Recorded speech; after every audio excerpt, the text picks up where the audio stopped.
Di part 1 sampai part 3, kita sudah bahas apa itu Epstein Files, siapa saja yang disebut, dan gimana cara cek dokumennya biar nggak kejebak hoax.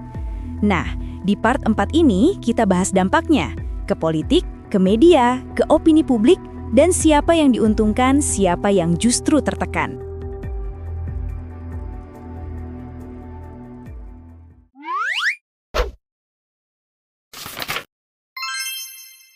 Segmen 1. Dampak ke dunia politik. Setiap kali dokumen besar seperti ini dibuka ke publik, politik pasti ikut bergetar. Kenapa? Karena ada nama tokoh publik yang ikut terseret dalam diskusi. Ada tekanan dari publik untuk klarifikasi. Ada juga lawan politik yang memanfaatkan isu ini untuk menyerang.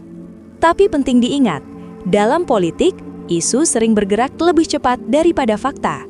Satu potongan dokumen bisa dipakai untuk membangun narasi besar, meskipun konteks aslinya belum tentu seperti itu.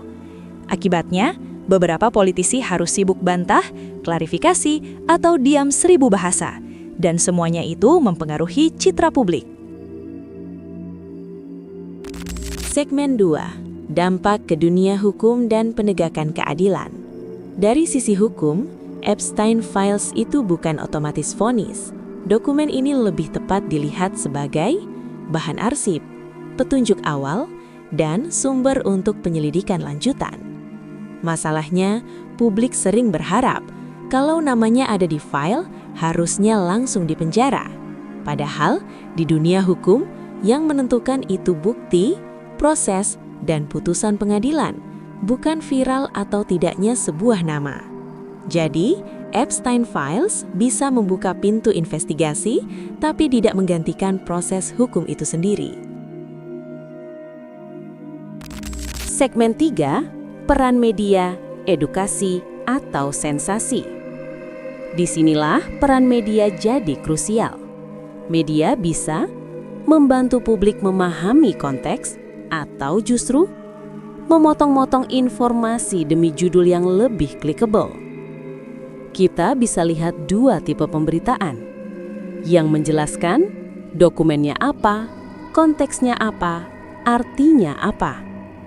Yang fokus ke nama besar ini disebut tanpa jelasin konteksnya.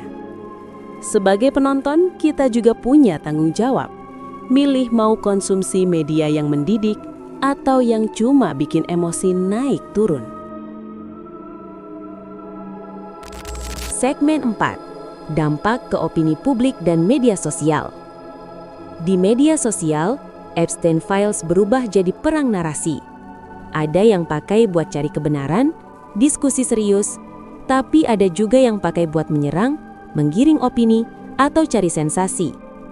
Masalahnya, algoritma lebih suka konten yang bikin emosi daripada yang bikin mikir. Akhirnya, yang viral sering bukan yang paling akurat, tapi yang paling provokatif.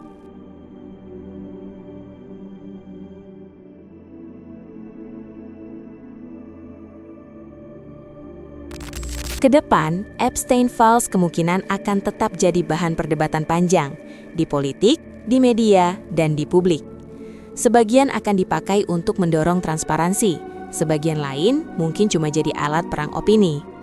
Yang paling penting, kita sebagai penonton dan warga digital punya perang buat tetap kritis, tetap tenang, dan tetap waras saat menghadapi isu sebesar ini.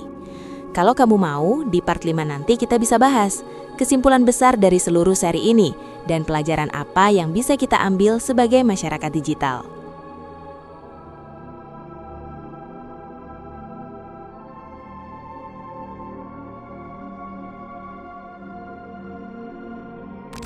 Kalau kamu suka fakta seperti ini, jangan lupa like, share, dan subscribe. Karena masih banyak fakta Indonesia lain yang bakal bikin kamu tercengang.